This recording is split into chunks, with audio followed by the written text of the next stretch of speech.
천미예수님, 오늘은 연중제 28주간 월요일입니다. 성부와 성자와 성령의 이름으로 아멘.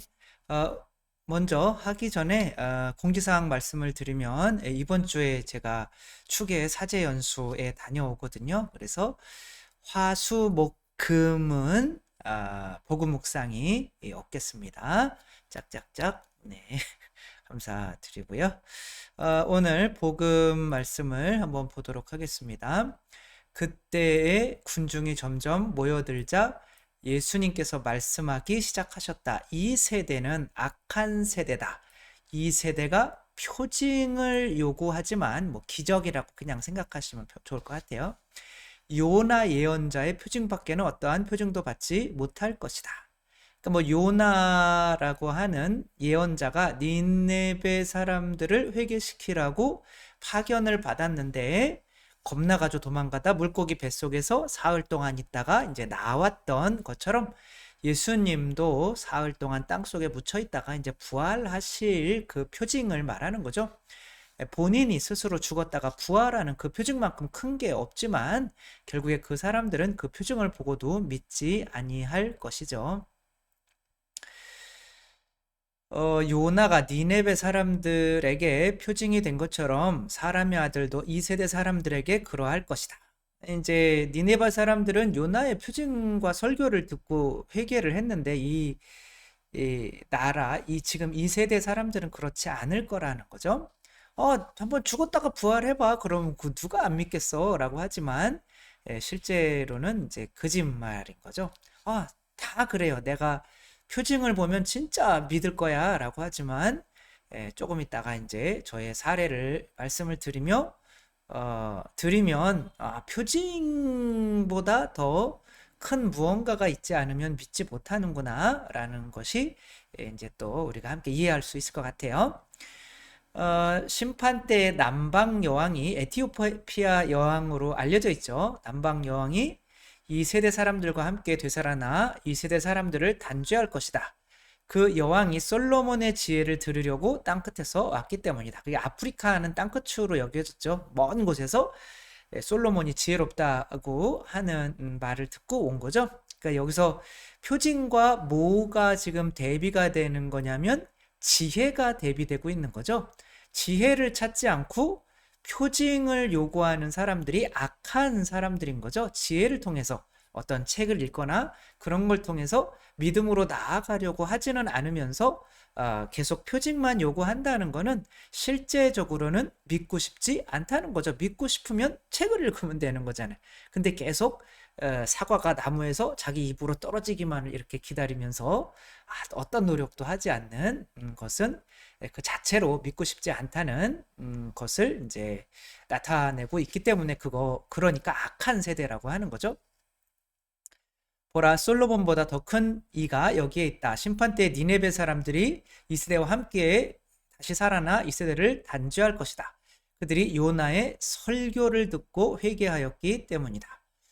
그러나 보라, 요나보다 더 큰 이가 여기에 있다. 요즘에 이제 미사 강론이 조금만 길어져도 굉장히 불만이 이제 많죠. 저도 오산 성당에 있을 때가 주일 미사가 1시간 한 15분 걸렸어요. 근데 여기서는 이제 한 1시간 한 5분 성가로도 하는데 그러니까 강론이 그때보다 10분 짧아졌다는 거죠. 근데 이제 제가 그렇게 하고 싶어서 그런 게 아니라 이제 제가 제일 어려운 게 이제 말을 짧게 하는 건데 어쩔 수 없는 거죠. 시대적인 요청이 말을 길게 하면 이제 신자들이 안 듣고 그 표징인 이제 성체만 영하고 가면 돼라고 하는 것이 이제 조금 문제가 있다는 거죠. 그러니까 저에게 하나의 믿음은 내가 너를 불러줬으니까 네가 사제가 돼야 돼라고 하는 게 하나의 저에게 믿음의 도전이었어요. 근데 이제 그런 믿음이 생긴 것은 실제적으로 어렸을 때 할머니가 돌아가신 기억이 저의 첫 기억이고 그때 죽음에 대한 공포, 그런데 그 잠이 죽음과 같았는데 잠을 잘 때 행복하게 하루를 살았더니 두렵지 않았던 거죠.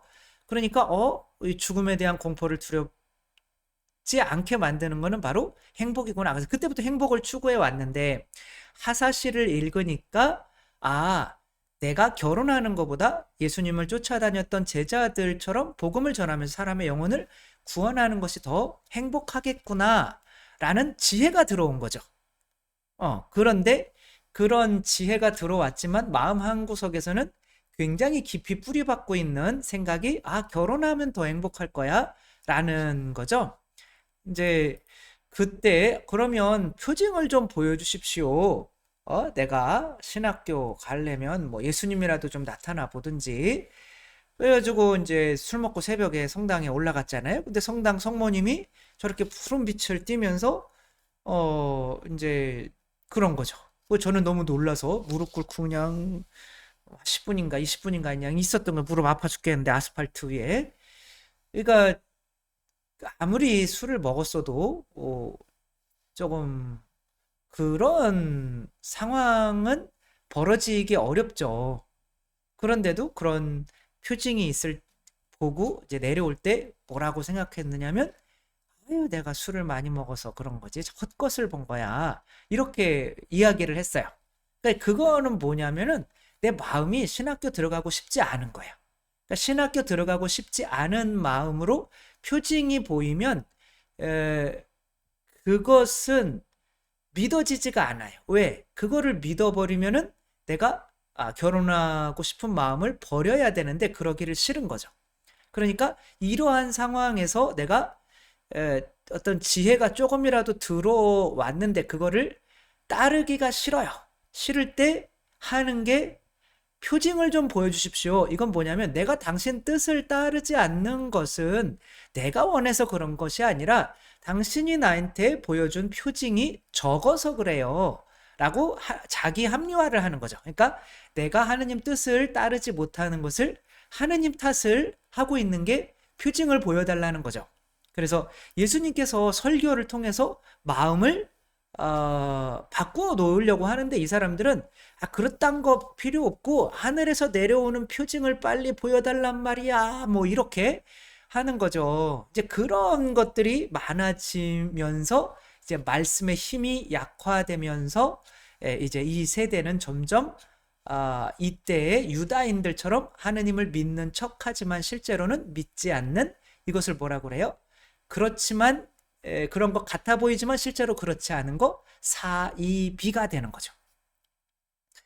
이 사이비에 대한 그런 영화 중에 제일 요즘에 넷플릭스에서 아주 요즘 이 2가 나온다는 것 같은데 그 1편도 굉장히 재밌었죠. 지옥이라고 하는 건데 이거는 어떤 지옥에서 온 사자들이 이제 막 미리 너는 며칠 뒤에 죽을 것이다 그런 사람을 막 데려가요.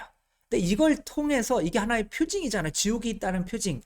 이거를 통해서 하나의 사이비 집단이 생겨나요. 새 진리회라고. 이 사이비 집단이 이제 이렇게 하는데 본인들은 이 표징을 통해서 돈을 벌고 뭐를 하는데 뭔가가 문제가 생기면 이것을 이제 또 덮어야 되는 거, 본인들도 이해를 못 하는 거죠. 그러니까 이제 그것에 대해서 본인들이 다 아는 척을 해야 되는데 그러려면 뭐가 들어가느냐면 거짓이라는 게 들어가요. 거짓말. 그러니까 거짓이라는 게 뭐냐면은 지혜와 반대되는 거죠. 피노키오가 거짓말을 할 때 뭐가 커졌죠? 귀? 네, 코죠. 코가 커졌어요. 코가 커질 때는 거짓말을 할 때는 계속 자기를 만든 제페토 할아버지의 지혜의 말씀을 거부하는 것이 되는 거예요. 아니에요, 내 생각이 옳아요 라고 하는 게 거짓말이거든요. 그러니까 거짓말은 지혜를 물리치는 건데 그 지혜를 물리치면서 자기가 이제 그 지혜를 제페토 할아버지에게 순종하지 못하는 것을 그 할아버지가 자기에게 표징을 충분히 보여주지 않았다라고 이렇게 말하게 되는 것과 같은 거죠. 그래서 제가 이제 신학교에 딱 들어가야겠다라고 결단을 내리게 된 거는 하느님의 사람신 그리스도의 시가 또 그 저에게 신학교 들어가라 그럼 더 행복해 라는 그런 지혜를 주었지만 거기에서 나의 처지를 보게 하고 미래를 보게 만들었던 거는 트리나폴로스의 꽃들에게 희망을이에요. 동화책, 그림 동화책인데 그 꽃들에게 희망을 보면서 경쟁 사회에 나가서 끝까지 가봐야 있는 그 허무함, 그리고 내가 나비로 새로 태어나서, 애벌레가 나비로 새로 태어나서 꽃들에게 희망을 주는 존재가 됐을 때의 그 풍요로움과 행복감, 바로 이거구나. 그 지혜가 저를 이제 주저하는 저를 결단하게 만든 거지. 이 성모님이 이렇게 뿅 하고 나타나서 내 앞에서 계속 파란 빛을 내시면서 왜 안 오니? 뭐 이렇게 하는 표징이 아니었다는 거죠. 그러니까 나를 바꾸는 데는 지혜, 깨달음의 힘이 훨씬 큰 거지 표징의 힘이 큰 건 아닌 거죠. 그러니까 이제 표징은 언제 크게 작용하느냐면 내가 주님의 말씀을 따르기로 결심했을 때 그 표징의 힘이 커지는 거죠. 내가 주님을 따르기로 결심했을 때. 그러니까 베드로가 예수님을 따를까 말까 뭐 그러고 있을 때 예수님 물고기 많이 잡히는 그런 표징을 보여주셨잖아요. 그것도 표징이긴 하지만 예수님을 따를 때 어떠한 표징이 있었어요? 물 위를 걸었어요. 그 인간이 가능한 일이 아니잖아요. 물고기가 갑자기 많이 잡히는 거야 뭐 그럴 수 있지 않나 그러는데, 그런 것처럼 저도 성체를 영할 때 이제 신학교에 들어가서 그래 너 나한테 많이 줬니? 난 너한테 다 줬다라고 할 때 그때 이제 엄청난 어떤 표징을 보게 되는 거죠. 그래서 지혜, 말씀은 듣지도 않으면서, 이게 오늘 복음에서도 마찬가지죠. 요나의 설교를 듣고 회개하였던 니네베 사람들이라고 얘기를 해요. 요나가 물고기 속에서 나온 거는 이 사람들이 보지를 못했어요. 말만 들은 거지. 근데 그런 사람이 이야기하는 이 설교에 관심이 있었다는 거는 지혜에 관심이 있었다는 거지 표징에 관심이 있었다는 게 아닌 거죠.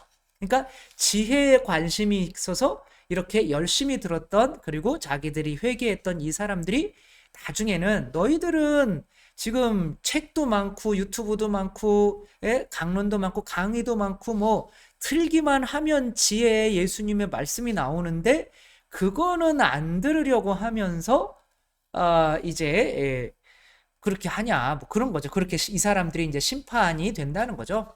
그래서 반드시 사이비 뭐는 항상 거짓말이 이제 들어가게 돼 있는 거죠.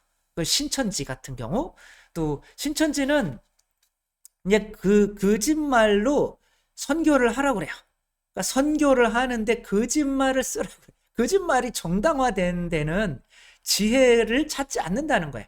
근데 사람들이 그 신천지에 왜 들어가냐? 그 사람들 자체가 악한 사람들이기 때문에 그런 거예요. 본인들이 지혜를 찾지 않으면서 표징만을 요구하는 사람들이기 때문에 어떠한 특별한 표징들이 있는 그 이제 뭐 성경을 자기들 원하는 대로 막 끼워 맞춰가지고 이렇게 하면은 그게 표징이 되거든요. 와 대단하다. 저도 제 이름 가지고 이렇게 뭐 제2의 그리스도다 뭐 이런 걸 만들 수도 있어요. 그 유튜브에 그렇게 강의를 해놓은 것도 있지만 아무튼 그런 식으로 하면은 그게 야 표징 대단하다. 그렇게 거기에 빠지게 되는 거죠. 사람들이 이렇게 사이비에 빠지는 거는 본인들이 거짓말하고 악한 존재이기 때문에 빠지는 거지 이 진리를 찾는 사람들은 빠지지 않는 거죠. 이 남방 여왕도 마찬가지인 거죠. 그 멀리서 와서 이제 같은 왕비지만 솔로몬의 지혜를 배우기 위해서 그 멀리서 그 고생을 하면서 그 많은 돈을 쓰면서 온 거죠. 이렇게 진리를 찾는 시대가 되면 사이비들이 판을 못 치지만 현대에 특별히 우리나라의 사이비가 어마어마하게 판을 치고 잘 되고 있는, 그리고 젊은 사람들이 대부분 그쪽으로 가고 있는 이유는 젊은 사람들이 지혜를 찾지 않고 그냥 스마트폰 게임만 한다는 거예요. 그런 거 안에서 편하게 믿으려고 하기 때문에 사이비로 빠질 수밖에 없는 거죠. 저도 이제 본당에 부임하고 났더니 제가 송탄성당에서 그 하느님이셔 사람이지 그리스도의 시, 그 다음에 뭐 그걸 어떻게 읽었겠어요, 그쵸? 트리나폴로스의 꽃들에게 희망을, 그런 것들이 성당 성물방에 다 꽂혀져 있었어요. 책장이 뭐 어마어마했죠. 근데 그런 거에 있어서 이건 무슨 책이지 이렇게 맨날 와가 책장을 보고 했던 기억이 나는데, 지금 성당에 왔더니 성경책, 성가책, 기도서 외에는 책이 단 한 권도 없는 거예요. 그러니까 이렇게 지혜를 찾지 않는 이런 상황에서 사람들이 이제 사이비로 안 빠지는 게 정말 신기한 거죠. 그러니까 그런 상태로는 온전한 신앙이 될 수가 없죠. 스티브 잡스가 이렇게 얘기하죠. 독서와 혼자만의 시간, 이 사람은 이제 명상을 했죠. 독서와 혼자만의 시간을 가지고 새로운 일을 도모해라. 모든 성공한 사람들은 다 독서 안에서 지혜를 찾는 사람들이었던 거죠. 우리는 과연 하루에 몇 분이나 그리스도의 지혜를 찾으려고 하고 있는지, 뭐 저희 성당 같은 경우는 뭐 억지로라도 제가 하느님의 사람이신 그리스도의 시를 읽히고 이제 한 줄씩 뭐 감사일기에게도 매일 그 위에 한 줄씩 쓰게 하고 하기 때문에 아주 많은 분들이 뭐 제 예상으로는 뭐 한 3, 400분은 읽고 매일 그거를 읽고 쓰지 않는가 싶기는 한데, 아무튼 뭐 그렇게 내가 지혜에 대한 깨달음에 관심이 많은 사람들이 있는 곳에는 사이비가 범접할 수 없다. 이때 당시 유다인들은 사이비였다. 왜냐하면 이들은 지혜를 찾지 않으면서, 설교는 들으려고 하지 않으면서 표직만을 요구하는 존재였기 때문에 그런 거죠. 우리도 이제 그렇게 되면 안 되겠죠. 그러니까 하루에 5분만이라도 예수님의 지혜를 읽고, 그래서 저희 성당에 정말 하사시를 살아오시는 분들이 엄청 많아졌어요. 그래서 뭐 아주 좋은 일이기는 하죠. 너무 감사드리고, 그리고 그 효과도 너무 좋다고 이렇게 하니까 여러분들도 여기서 이제 한 권에 만 원씩 파니까 한 3, 4만 원 하는 건데, 그게 오셔서 10권을 다 구입해 가셔서 그렇게 하루에 정말 한 문장씩이라도 깨달음을 얻고 하루를 살아갈 수 있는 어떤 지혜의 빛으로 이렇게 살아가시면 좋을 것 같고, 그런 의미에서 그러니까 아무튼 어떤 표징보다도 믿음을 위해서는 지혜의 깨달음의 힘이 훨씬 크다는 거 우리 잊지 않았으면 좋겠습니다. 주님께서 여러분과 함께 전능하신 천주 성부와 성자와 성령께서는 여기 모인 모든 이에게 강복하시어 길이 머물게 하소서.